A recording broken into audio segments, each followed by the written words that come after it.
I recently published a video on Curt Flood, and while I was researching Flood's legal battle against the Commissioner of Baseball, I stumbled across Rupert Mills, aka Roop. If you were playing fantasy baseball in 1916's Federal League, you would have done well to draft Rupert Mills. He led the league in hits, runs, and homers at the plate. He led the league in wins, strikeouts, and complete games on the mound. How, you might ask? Well, he was the only player left in the league, a one-man Federal League, if you will, and by contract, he played baseball by himself in an empty stadium every day. Let me explain. The Federal League, formed in 1913, was threatening the National and American Leagues of Organized Baseball by offering an alternative to escape the reserve clause. If you haven't watched that episode on Curt Flood, I beg you to give it a look. The reserve clause handcuffed players for nearly 100 years. The Federal League was a threat, and the American League and National League owners were able to bring enough financial pressure to bear that the Federal League was struggling. The owners of the National and American League bought out the struggling Federal League teams or allowed Federal League owners to buy their way into the National and American League. The owner of the Baltimore Terrapins was left out, and he sued, resulting in the 1922 Supreme Court case, Federal Baseball Club of Baltimore Incorporated versus National League of Professional Baseball Clubs. Now back to Rupert Mills. In 1915, Rupert Mills had signed a 2-year contract with the Newark Peppers of the Federal League. He played in 41 games for the Peppers in 1915, batting .201 with an anemic .495 OPS. He accumulated a negative 1.1 WAR that season. And when the Federal League folded, the Peppers bought out any remaining contracts for $500. Everyone except Rupert Mills. You see, Mills had signed a 2-year contract, and by gosh, he was going to get paid for 2 years' salary.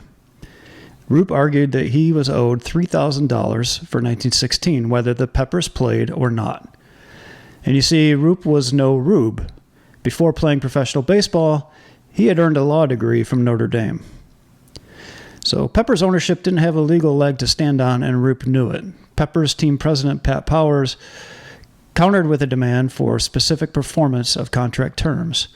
And to collect, Mills would be obliged to report to the now deserted Harrison Park each morning, get into uniform, and put in an 8-hour baseball workout, which, to Powers' astonishment, is exactly what Mills began doing. It didn't take long for word of the one-man baseball being played by the Federal League's only remaining player to reach the local press. Mills regaled inquiring reporters with tales of how he pitched to himself, how he fielded the batted balls that he hit, how he hustled the close plays on the base paths — he was always safe, by the way — and how, as his own official scorer, he invariably ruled questionable plays a base hit. When the press first attended Mills' performance, Roop had declared that he had already played 12 games against himself that day and won all of them. He said, quote, "I do mostly pitching in the morning to get me wise to my curves for the afternoon, and when the umpire, that's me too, calls play, I just go out and bang the ball all over the lot. Everything is a hit because Rupert Mills is the official scorer. The other day I wrenched my ankle while sliding and had to put myself in to run for me." This guy was something else. Reports of Rupert Mills' antics were receiving newspaper print attention nationwide, much to the dismay of Peppers president Pat Powers. Say that a few times fast. In mid-June, the Peppers swallowed their pride and admitted defeat and settled the contract dispute on Mills' terms. While his baseball career was less than stellar, Rupert Mills was otherwise a man of considerable accomplishment. He had been a varsity letterman in 4 different sports at the University of Notre Dame: baseball, basketball, football, and track and field. And he was elected president of his law class. He served as an artillery officer in France during World War I. Roop was also the leader and namesake of an 800-member civic organization devoted to local children's charities. He was twice elected to the New Jersey State Assembly and appointed undersheriff of Essex County.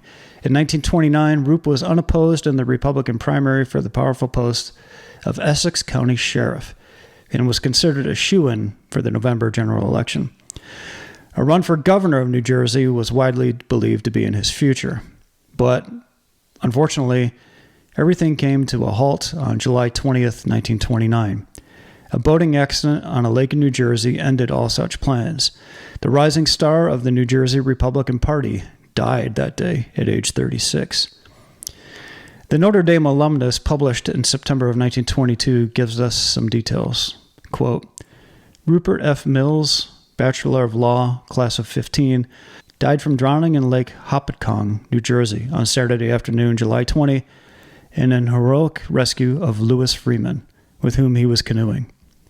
Rup's death, he was called Rupe to everybody, occurred when the canoe upset and he was towing his companion who could not swim to shore. The distance was about 100 feet, 15 feet from shore.